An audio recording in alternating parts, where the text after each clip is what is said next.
All right, today we're going to be going over a Honda ATC110, and the tires are completely shot. So we're going to be reviving this thing. I'm going to show you how to do that, but I first want to walk you through some of the do's and don'ts on this three-wheeler, as well as a couple of the tech tips on this, as well as servicing this little three-wheeler.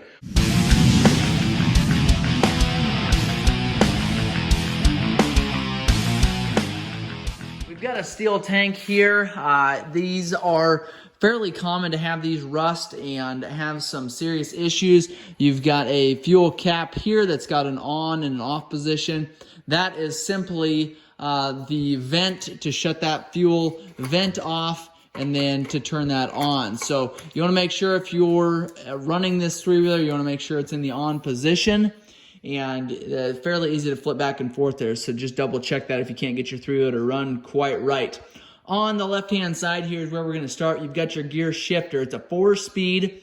This ATC110 is a 4-speed. It's a dual range, so you've got a high and a low, and then you've got 4 speeds in both. If you want a little bit faster top speed, put it in the high range. If you want a little bit more pulling power, you want to put it in the low range. And so if you're in first gear in low range, you're going to have some pretty serious pulling power. You're probably going to flip this three-wheeler right over backwards before you end up running out of power here. So four speeds up. To shift down, just go ahead and push down on this shift lever here, and that'll shift down to a lower gear. You've got your fuel petcock here that is right on that fuel carburetor bowl there. So if you've got an issue with your fuel shutoff here, your fuel petcock, you can just pull that bottom bowl off there.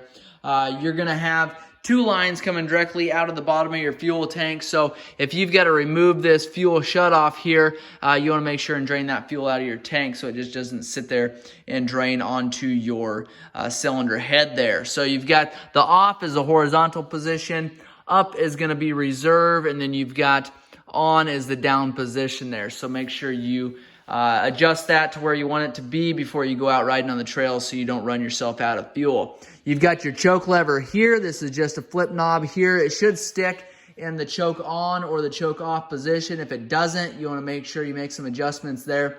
That way, when you are riding around, your lever doesn't fall into the choke position. You'll have a hard time getting that through to run right if it's choked. You've got your idle adjust on this side. You can sometimes get your fingers in there and turn that knob to adjust that idle. Turning it in is going to turn your idle up. Turning it out is going to lower your idle. You want to make sure your three-wheeler is good and warmed up before you do any adjustments on there. I like to do small increments, maybe do a quarter turn at a time. You can get a flat screwdriver in there, maybe a little bit easier to make those adjustments. You want to make sure if your three-wheeler isn't running quite right, you've got a little plastic plate in here. You want to make sure that your O-rings on there are in good condition, as well as O-rings on your intake, between your intake duct here and your cylinder head. You want to make sure that those O-rings are in good condition as well. You can see here we've got some heat tape to kind of hold that or keep that fuel line from burning up. These fuel lines are a little bit longer than they need to be. It looks like possibly they were resting on that cylinder head there. Just didn't want to light that fuel line on fire there. We've got a couple other videos on how to adjust the valves on the ATCs, but you've got your caps here, your intake, and then your exhaust on the bottom side looks identical to that. You want to make sure you adjust those. If you can't get your three-wheeler to run quite right, maybe your valves are out of adjustment, fairly easy to do. Recoil pull starter here, I may have covered that already, but when it's time to start your three-wheeler, you're going to have to pull that lever. Unfortunately, these older model ATCs don't have the electric start. I'm not sure you'll find any electric starts on the ATC110 until you get up into the 250 range. So those ATCs do have the electric start, but unfortunately these 110s do not. We'll go straight up to the handlebars now. You've got your on-off position here. You want to make sure you have it in the center position, which is the on. That's just a quick kill switch. If you need to kill power to this three-wheeler quick, just go ahead and turn that knob either direction, kill the power to that three-wheeler, and shut it off. You've got your headlight switch up here. This is about the most simple as far as switches concerned as you can get on these three-wheelers. You've got your headlight high and low and off position there. So that is the electronics on this machine, so not a whole lot to it. Also on the left-hand side, real quick while we're over here, you've got your CDI, your ignition. Control is underneath this cover here. You've got 2 Phillips screws, and there's some adjustments under there. We'll cover in a separate video, but that is what they call your CDI unit on this model. Your foot pegs here, this is all one steel rail that goes from one side to the other. It's got a bit of a curve to it there, but if you end up bending one side or the other, you're going to have to end up replacing the entire rail there.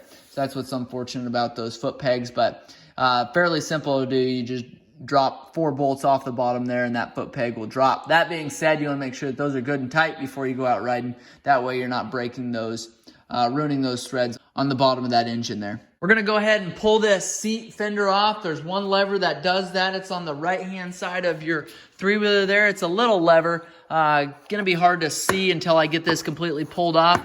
You can see there why I'm doing that. You've got a couple different labels there that you can tell tire pressure, capacity, load capacity on the three-wheeler, different things like that, also tire size. To remove this seat, you've got a lever right underneath here. You can tell how far up my fingers go there. You kind of push that back and down. So you're going to kind of push it at an angle there, back and down. That's going to unlock your seat. You're going to lift up in the front, and that back is actually going to pivot there on the frame there. You can see you've got 2 hooks in the back, and that's going to pivot and lift up there. What you're doing to remove that seat, you can see there, you've got 2 hooks going 2 different directions. So once I remove this seat and the fender here, I'll show you what it looks like. I'm going to set our seat and fender off to the side there. Be careful you don't damage those plastics. Those are hard to find nowadays without any cracks or major wear to them. So the seat latch here, I told you kind of push it down and back. What you're doing there is unhooking this rod and that rod from those 2 hooks that I showed you on the bottom of that seat pan there. So make sure that's functioning properly, but just kind of push that back, and that'll unlatch that seat. You've got a little storage box here, a little toolkit storage box here, and underneath of this toolbox is your brake assembly going to the rear of your three-wheeler. You don't have front brakes on this three-wheeler. All you have is the rear.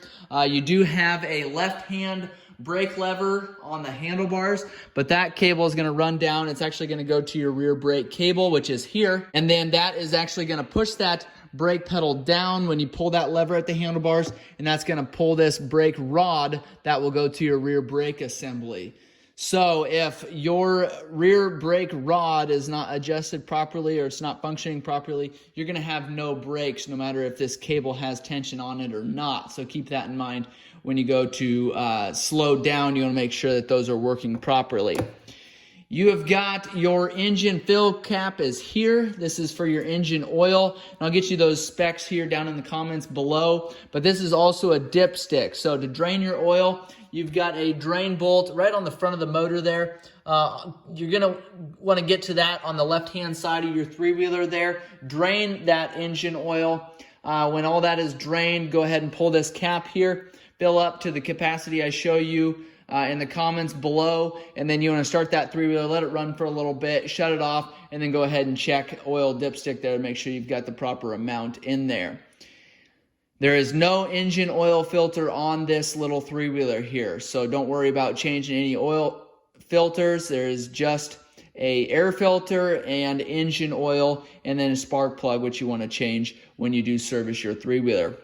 You've got your ignition coil here. It runs, your wire runs down to your cylinder head. Underneath of there is your spark plug. I like to change that spark plug every time I change my oil, just to keep your three-wheeler running the best possible. Like I said, you've got your air filter on the other side here. You do want to check and replace that if need be. I like to make sure that that is cleaned and ready to go before I go out riding. But your air filter is going to be under this cover here. You've got 10 millimeter there that you need to remove. Pull this back, your air filter is going to be underneath of there. Make sure you check those before you go out riding. Make sure everything's secure there. Make sure that air filter isn't terribly dirty. Clean it if it is. Replace it if there's any rips or tears in it. So one more thing I want to show you before I close here. Your VIN number on this three-wheeler is going to be up here. This will tell you what year it is. It'll also tell you what model it is. So right here, it's an ATC110. And then you've got a 2050200. And I'll get you a link to a website that'll tell you exactly what year that is. Typically what it is, if it's a 2, it's a certain range. If that first number is a 1, it's a certain range. If it's a 3, it's a certain range. So that is a lot of times how you can tell the year on these ATCs. Sometimes you can tell by the emblems that are there, a couple different designs on the fuel tank for different years, but that's not always a guaranteed sign, since sometimes people will change these graphics out. This is a chain drive on the rear, so you do want to make sure that that's adjusted properly. I'll show you a separate video on how to do that, as we're going to have to tear into that a little bit farther to get to it.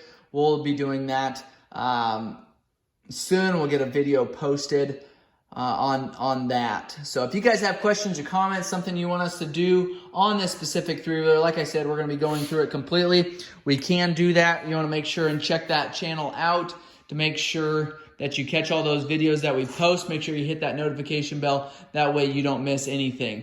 Thank you guys for watching. Make sure you like and subscribe to our channel. Please share with anybody that might find this helpful. Thanks again.